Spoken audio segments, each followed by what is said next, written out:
What's going on, YouTube? It's your boy Gabos, and we back with another one. Yo, they've been trying to crash on DaBaby as of late. Well, not as of late. Honestly, as of the late, the past 2 years, they've been trying to crash on this dude, baby. And he hasn't made his case any better. You know what I'm saying? This dude is, he's been in controversy for the past year and a half. They've been talking about he's been canceled, but if you ask me, he's just about as relevant as ever.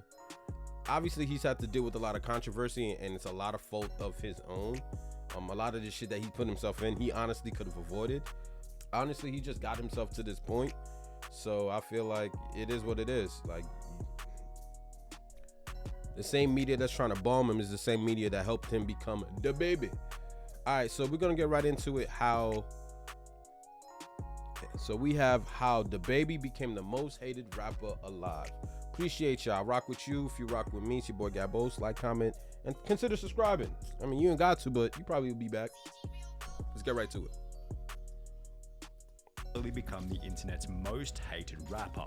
What did he do to earn this title? Well, his actions range from insulting fans to getting angry at flight attendants. However, the very first thing that began to turn DaBaby's audience against him was the time he'd get into a beef with kids YouTuber JoJo Siwa. The argument began after DaBaby would post a song titled Beatbox Freestyle, in which he'd hold up a photo of JoJo Siwa and call her a bunch of nasty names. The snippet was instantly shared to Twitter, where it gained over 1 million views and 42,000 likes on a post reading, "What TF did JoJo Siwa do that made DaBaby mad like that?" While some joked about DaBaby calling her out over a height insecurity, most were simply baffled that DaBaby would target he said a YouTuber. She's literally a child. Kinda out of line, to be honest. Yo, that is funny AF. He really came for a whole kid, which accompanied a post by James Charles reading, "Can someone please explain why DaBaby is dissing JoJo Siwa when she's 12 years younger, 10 times richer, and 2 inches taller than him?" Now, DaBaby had absolutely no business in responding to these comments, as they weren't really even criticism.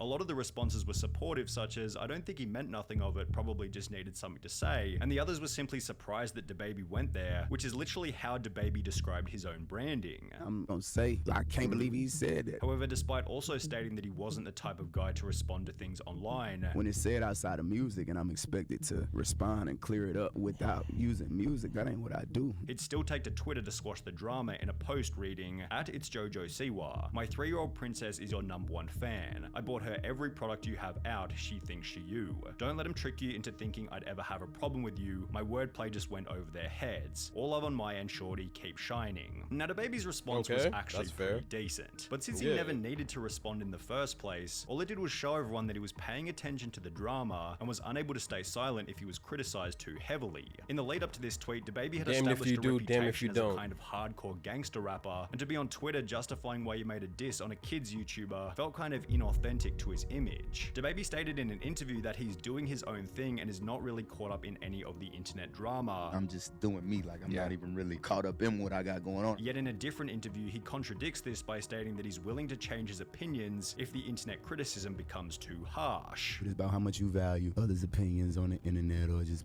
people's opinion around you. I don't value it until they get to messing with my money. You know what I'm saying? Okay, cool. That's a decent explanation. Now you probably need to take heed to that, make some adjustments. While this is certainly a more mature approach, maturity is rarely what people are looking for in music and entertainment. I could be wrong about this, but it often feels as though the personality of the person making the music is just as important as the music itself, and when it comes to hardcore rap, people want to follow the completely unapologetic gangster as opposed to the person who's known for responding to criticism on Twitter. This point feeds perfectly into his response to the Rolling Loud controversy, which happened only 4 months after the incident with JoJo Siwa. Whilst this on one was stage, avoidable. DaBaby would imply that people with HIV weren't welcome at his shows, and since the event was being streamed online, the internet began to discuss the comments immediately. Now, as mentioned in other videos, if DaBaby had simply stayed silent on the criticism, the problem would have disappeared. However, just like the JoJo Siwa controversy, he felt the need to clarify his position with a public statement. "I'm gonna address this one time, and I'm gonna get back to giving my love to my fans." See what I'm saying? Because what me and my fans do at the live show, it don't concern you. It's not y'all business. What I do at a live show is for the audience at the live show. It'll never translate correctly to somebody looking at a little 5-6 second clip on their phone. It just don't work like that. This Instagram livestream only led to more people discovering what he had said, and shortly thereafter celebrities such as Elton John, Madonna, and Dua Lipa were stating on Instagram that they were surprised and horrified at DaBaby's comments. DaBaby stated that he wasn't worried at any point during the Rolling Loud controversy. Were you kind of scared, like how everyone was like trying to cancel you and shit like that? Nah, I wasn't scared. That was probably my problem. However, this is a complete contradiction to his actions, because if he wasn't scared, he wouldn't feel the need to take to Twitter and apologize, which is what he would do after the Instagram livestream. I want to apologize to the LGBTQ+ community for the hurtful and triggering comments I made. Again, I apologize for my misinformed comments about HIV/AIDS, and I know education on this is important. Going back to the problem of authenticity, DaBaby would go on to state that he didn't even agree with his own apology. Even though, you know, I don't agree with it, you feel me? Like, you know, if this the example that gotta be made, if this what God want me to go through, you feel me, for whatever reason, let's do it, I'm with it. And that he only put it out because at a certain level, you have to move in a different way. You get to certain levels in it, you know, you gotta make adjustments, you know what I'm saying, and move a certain way. It's simple, you know. Ironically, he's talking to Charlemagne, who wrote a book on how living an authentic life is the quickest path to success, which is something that DaBaby himself highlighted as the reason behind why he's been so successful. What makes you different? I'm like, just why do you me, have that drive? You know what I'm saying? Like, I'm just me. Yet going back on his own statements and posting insincere apologies was the opposite to being his authentic, brutal rapper image. As a rapper, somebody who can speak freely, and I'm not one to do all that hard work day in, day out, make all these sacrifices, get there just to be controlled like a puppet. Like, it seems like even the way this is being, like, made, bro, it's like, damned if you do, damned if you don't. All right, he said what he said on his rap songs, right? Y'all bash him for it. So then he goes on Twitter to explain what he meant by it and even apologize to the little girl, Linda, whatever the YouTuber, know that it was nothing personal. This is all, you know, just all music wordplay. He went over their heads. He does that and y'all still bash him. And it's the same thing when he made the comment, like, you know, HIV comment at the Rolling Loud shit. I honestly think this whole cancellation shit is getting out of pocket, to be honest. Like every little mistake, like, it's like he didn't apologize, and I get it. That's where he went wrong. You're gonna go and disrespect a whole other side, a whole other group of people that ain't do shit to you. Heck, you probably got most of them, you know, supporting you, downloading your albums and going to your concerts. You offended a whole bunch of people. Should he ever apologize? Yes. That was some asshole shit to say and do. We get it. But to be bombing this man, even after he apologized, like, it's like, bro, he said it himself. I'm going to be me 100%, basically. But shit, you coming after my pockets. I mean, how many times have we seen this before? People always apologize because they ain't trying to lose a check. We know this. But you also got to think about the people that are really offended aren't really as offended as Twitter would like you to believe. You know, people aren't just waking up just, I can't go to work because of DaBaby's comments about the decisions that I make about my personal life. That's not, it's just not real, bro. It's just not real. So it's like he apologizes, y'all still condemn him because now it's like he took too long. It ain't authentic. This is who he really is. It's like, so how do you win? How do you win?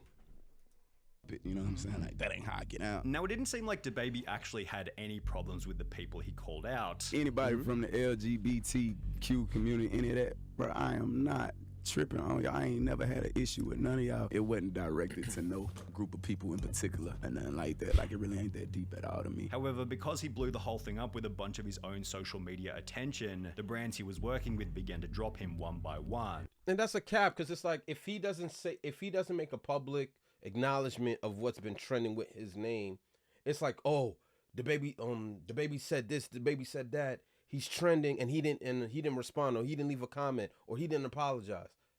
You know, and they still gonna bash him. He's still gonna get canceled. He's probably still gonna get dropped from a whole bunch of sponsorships. So when he does eventually go live and clarifies and makes his statement accurate, they still do the same shit. Like, the media, they know how to control the narrative, bro. They just know how to control the narrative. Fashion brand Boohoo publicly ended their relationship with him. Lollapalooza dropped him from the lineup on the very last day of the festival, citing their founding values of diversity, inclusivity, respect, and love. The Governor's Ball Music Festival, set to take place in September, announced that DaBaby would not be performing as part of their lineup. UK event Parklife cut him from the roster, though the rapper's team claims that the decision was made months before Rolling Loud. The team behind Day and Night Vegas replaced his setlist with that of Roddy Ricch. Even the Working Families Party quickly removed him from the list of celebrity performers performers, and on the Full Send podcast, DaBaby explained that he was set to release his own meal at Burger King, which was also cancelled as a result of the controversy. Fumble. I had my own meal at Burger King. A lot of people don't know that. It was called the Jonathan Kirk meal. They wanted to use my name. I shot a commercial for it and everything. They had my name on the box, everything. Did it like come they out? had me. No, that's when all the controversy. In a different interview, DaBaby gave a dollar Damn. for how much his comments had cost him. I had $30 million worth of shows on the schedule before December 31st. I was finna buy my private plane, but it is what it is. It go how it go. You know, God ain't want me to have my plane yet. He's like, hold on, man, just chill. And while DaBaby clearly took the loss in a very respectable manner, this seemingly did little to repair his reputation, as after being invited back to Rolling Loud 6 months later, the crowd threw drinks at him. However, the worst part about the controversy was, from that point onwards, DaBaby was berated on Twitter for almost anything he'd do. For example, people brought up the time where he'd attack a fan at a club for putting a flashlight in his face, resulting in another apology video. I do sincerely apologize.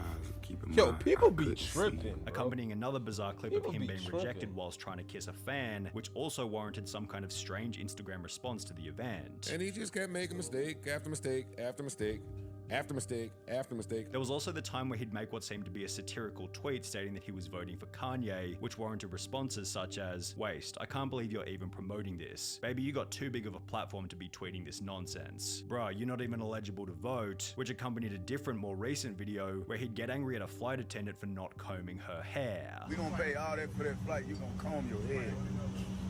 Straight up. Nah, dog. We gonna pay all that.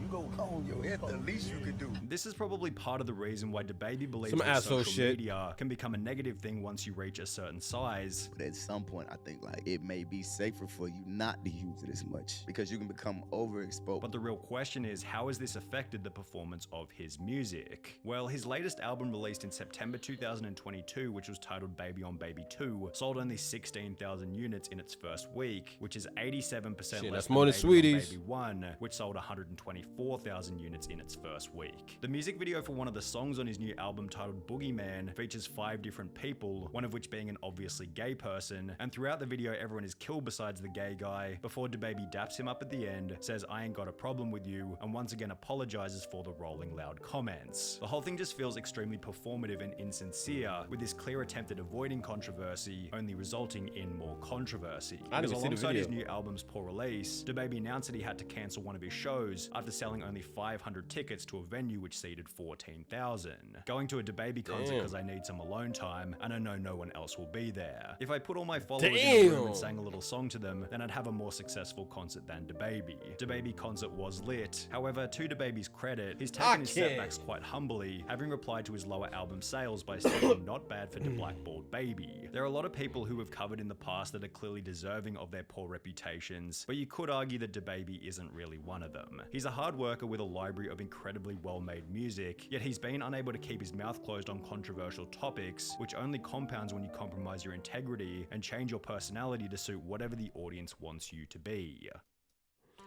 And it goes a lot to say. It goes a lot with what I honestly believe. Like, the dude is talented. The dude is fucking talented, bro. Like, good luck keeping him out the studio and out of people's headphones, bro. The dude just keeps producing music. Did he do some asshole shit? Yeah, like a lot of those clips are some asshole shit. Like, you know what I mean? Trying to kiss a fan that you don't know from a hole in the wall. I don't know. First of all, listen, man, because of COVID, I ain't trying to kiss nobody. You know what I'm saying? I don't know you. Like, that's different. The whole cell phone thing, putting a cell phone in my son's eye, like, come on, bro, you asked for it. Sometimes people just ask for it. But then that flight attendant shit was completely unwarranted. Like, he ain't have to do all that.